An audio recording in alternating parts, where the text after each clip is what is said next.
As the State Bank of India asks the Supreme Court for more time to furnish the details of electoral bonds struck down by the Supreme Court in the public domain, the Congress is accusing the BJP of hiding behind the SBI. I'm Barkha Dutt and you're with the Mojo story. And let's get started with our big focus on the program today, which is the SBI appealing to the Supreme Court for more time in furnishing the details of these electoral bonds. Remember, the Supreme Court had struck down the electoral bonds as a way of political funding, objecting to their essential anonymity, and had in fact asked for the SBI to furnish in the public domain on the Election Commission website all of the details of who had funded whom. What happens next? The SBI is asking for time till June. That's well after the elections. Let's introduce our guests on the program today. Let's welcome them. Subhash Garg, who's the former finance secretary with a very interesting book. We also make policy that looks at many of the contentious issues that are in the public domain today, including electoral bonds. He was the officer in the hot seats when the election commission, when the electoral bonds were unveiled, joins us. Welcome back to the program. And also joining us is Major General Anil Verma. General Verma has been at the front line of the fight against electoral bonds and their anonymity, winning that case in the Supreme Court. But now, 6th March was that deadline. What will happen? The SBI says it simply cannot deliver this. Let's get first reactions. Mr. Garg, I'll start with you. The SBI says it doesn't actually have a centralized database and that the bonds have not been issued and redeemed at the same place, and therefore it cannot furnish these details by the deadline set by the Supreme Court.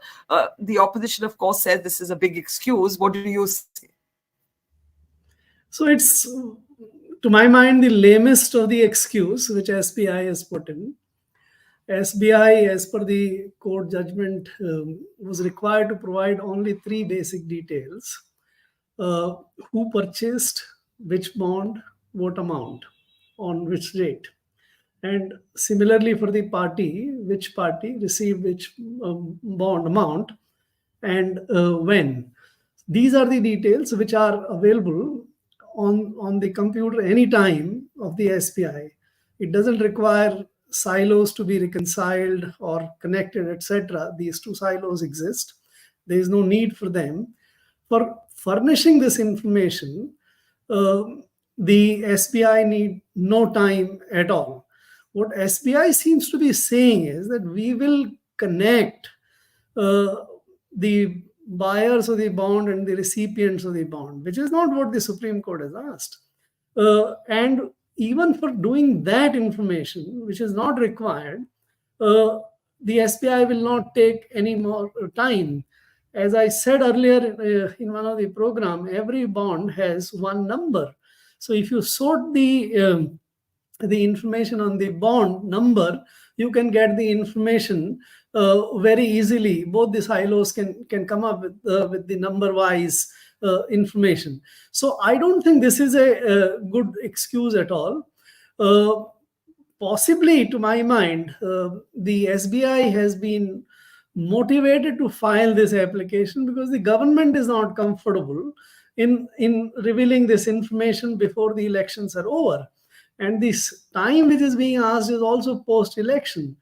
I have my own views, which I have expressed, that the judgment was perhaps not required because it changes the rules of game for the companies who made those donations.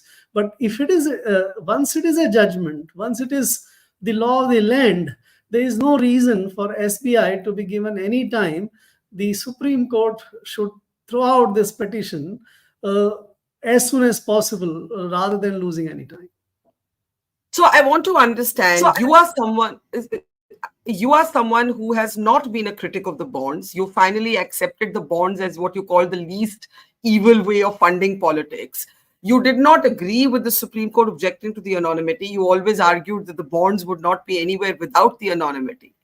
But this response of the SBI, you think, is an absolute excuse, that there is no actual reason that the SBI can't give this information. Am I summarizing your position correctly? Hang on, sir, I need to unmute you. Can we please unmute our guest? Yeah, go ahead. No, as I said, it's the lamest of the excuse, completely indefensible. If the government is uncomfortable, and it should be uncomfortable about this judgment, they should file a review petition asking for the names not to be revealed, which Supreme Court may or may not agree. That would be a right response for the government to do. But to ask SBI to make such a poor application in the court, which I don't think require any time to be thrown out, I think it's compounding the misery further. This is not the route which the government should be using for delaying the information. So you believe, Mr. Garg, before I go to General Verma, that even though you have supported electoral bonds, you believe the SBI is being made the guinea pig. The government should file its own petition and say whatever it wants to say, but the SBI has the capacity to put this information in the public domain? Yes, it doesn't require even 10 minutes for that information to forget about months. There is absolutely no necessity. How long do you think it would take the SBI to put this information in the public domain? 10 minutes. Really? Yes, that's it. So this is very, very interesting, General Verma. Mr. Garg has not been a critic like you of the electoral bonds. He's actually been an executor. But he is saying today that ye bahana hai and SBI is being used as the shield. What do you say, General Verma? See, firstly, that at the outset, let me say, Barkha, that we are going to challenge it. We are already preparing our thing.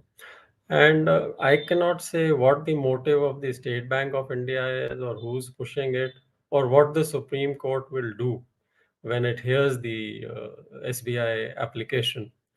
As far as we are concerned, we are going to see it to the logical conclusion, which, as far as the constitutionally, it allows us to do. So, not only Mr. Garg, I mean, he hit the nail on the head. If you see the Twitter, if you see the YouTube interviews which are coming, everybody is saying that this is a farce. They have taken SBI has taken 17 days to decide that they can't do it. I mean, they should have said it in the first 1 or 2 days itself. But notwithstanding that, now that in the application they come up with this thing that half of the thing is digital and now half of it is physical, sealed envelopes and data being sent to the head office in Mumbai and all that. Who's going to buy that? I mean, people who have worked in SBI in their IT department, they are all on Twitter. They're saying, just as Mr. Garg has said, that this is a matter of a few minutes. I mean, State Bank of India is the largest bank of our country, which has got more than 40 crore customers, and millions of transactions take place, on a daily basis. And now they are coming and telling us that, and mind you, the scheme was introduced on the basis of transparency and all that, So where is the transparency now? I mean, and all the RTI activists have been getting data from the State Bank of India itself, which very clearly shows that everything is available the moment the sale thing is over. A report is sent to the ministry, which Mr. Garg will know better, and everything is there. So this is just delaying tactics, nothing else. Both of you agree that these are delaying. Since both of you agree that these are delaying tactics, if I can at this point bring in Mr. Garg. Mr. Garg, the SBI specific argument is that A, there is no centralized repository, and B, that the bonds are issued and remitted at different places. Can you explain this? Can you break this down for us? What this argument actually means?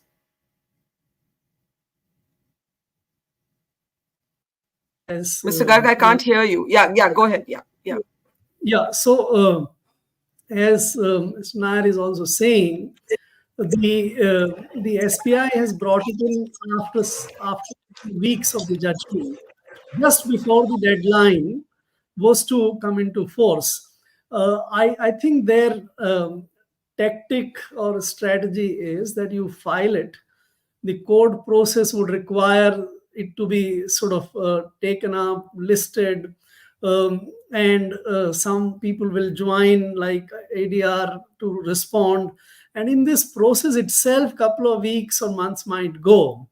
That is why I was saying the Supreme Court has to tell two things to the SBI.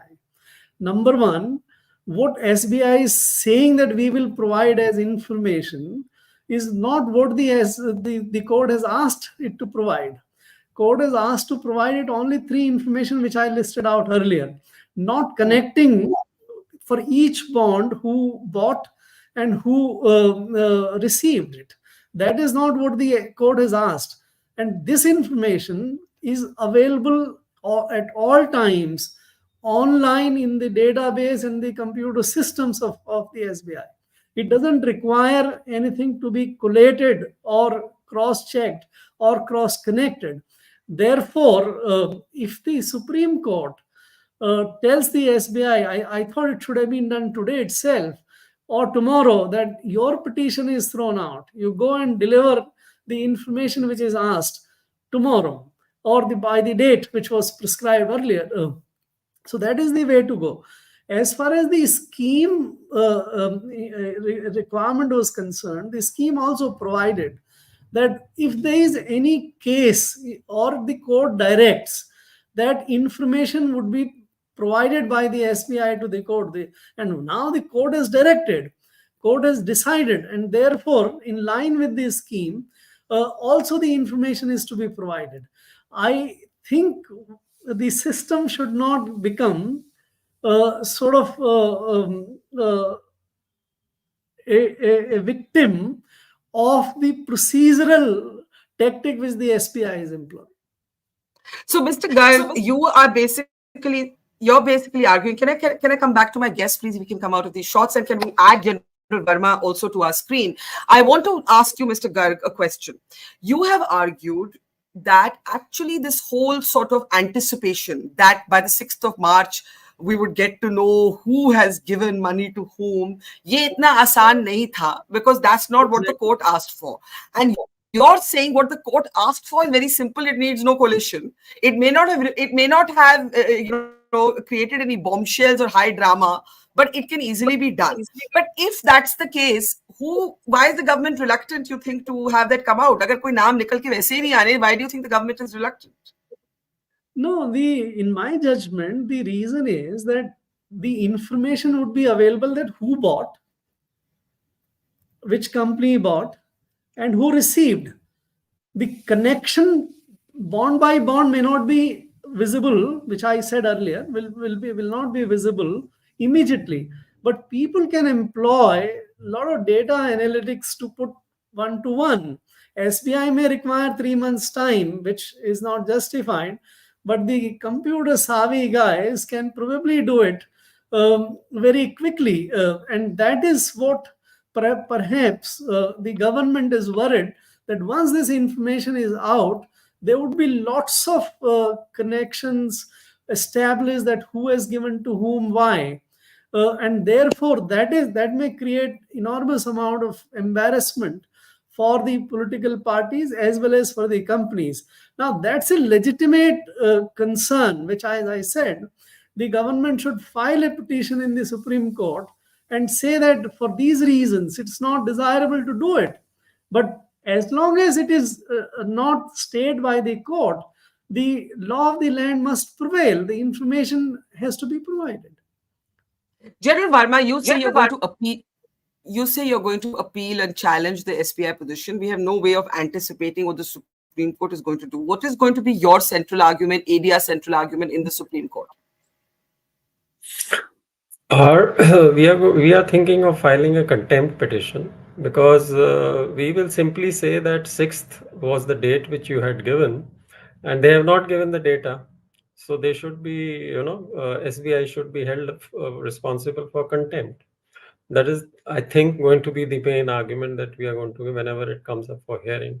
But just to add to what Mr. Garg was saying, there are so many people who have done a lot of research and put out things in the public domain. I think News Minute or somebody, they've given out a list of 30 people, corporates, who were either raided before or after the donations. So, and they have linked it. I mean, and this is out in the public domain. So these are, I mean, we cannot give that in the court because we do not know how correct it is. But they have put out these sort of, the quid pro quo thing, which the Supreme Court mentioned in their judgment very in great detail. Certain links have been established that after the corporate was raided, within 2-3 months or 4 months, they donated X amount. They have given the amounts also. So they have sort of done the linking. So it's quite obvious that is the reason why they are trying to. Now, I do not know whether this time which they have asked for is going to be used to do some more fudging. We don't know. Yeah. Let me ask you, General Verma, before I give Mr. Garg the last word. Why is it so important for you or the petitioners that this information comes out now? Why is it important? Because the money that's already been given, bonds have been struck down, but the money that's already been given, 57% of all bonds to the BJP, 10% to the Congress, that's already taken. That's not being taken back. So why is it important? Explain to our audience, why is it important? It's very important because the Supreme Court has upheld the right of a common man to know the source of the political funding. And it goes back to our ADR 2002-2003 judgment, in which also the Supreme Court had said that the common man has the right to know about the political party funding and the candidates. So basically, that is the main reason. And the second, of course, is that when the Supreme Court itself has decided a date, they are well aware that the general elections are around the corner. So it is obvious that this data must come out before the elections. Right. Mr. Garg, if the ADR does file a contempt petition against the State Bank of India, if you were in the SBI's place, you're being made to answer for something that you may not have taken a decision on, what would you do? No, see, I think sequentially the petition has been filed by, or plea has been filed by the SBI, but the court has not given any stay. And therefore, as of now, until any stay is granted or time is granted, the deadlines remain sacrosanct. Those deadlines have to be respected. And therefore, General Nair and the ADR is well within their rights to file a day after the deadline is gone, a contempt petition, and the Supreme Court must expedite that petition for hearing, because SBI's probable tactic, as I said, is to delay as much as by using the procedural spaces in the court process. The question which you asked me about SBI, I guess this, I can only guess, the SBI bosses must be quite uncomfortable in the situation which is developing. I can only hazard that probably they would not have filed this kind of petition unless they find that which two of the possible consequences might be worse for them, and therefore they filed, because this anyone in the SBI would also tell you that this kind of two asks, which are that we will need to get this information which is not asked for, and the information will take time up to June. What is the connection with June? This is going to be very well exposed by the court also. So there is a risk which they are running. I get a sense that they must be uncomfortable. Well, a very interesting conversation from somebody who actually executed the bonds, believes today as a senior bureaucrat that the SBI has been put in a position that would make its bosses very uncomfortable, and the ADR getting ready to file possibly a contempt petition. It's going to be a very interesting day in Supreme Court to see what happens next, and a very important day as well. Thank you, Mr. Garg, and to General Verma. And we'll keep a close eye on this story. To our audience, thank you for watching. See you soon. Mojo Story has always made a commitment to its viewers to go to where the story is. And as you can see here, we are at the epicenter of the Israel war on Gaza. We are right at the front line, about 1 mile from the Gaza Strip, as the Israeli military gets ready with its tanks and its gunners to begin its final frontal assault that will take troops into Gaza. As we said, we are not like other organizations. We believe in giving you all sides of the story objectively and as much as possible from the ground. And that's exactly what we're doing here, covering the biggest global story today from the epicenter of the war zone. So please, we need your support. Support us, become a Mojo member, subscribe to us, spread the word, and thank you for your support.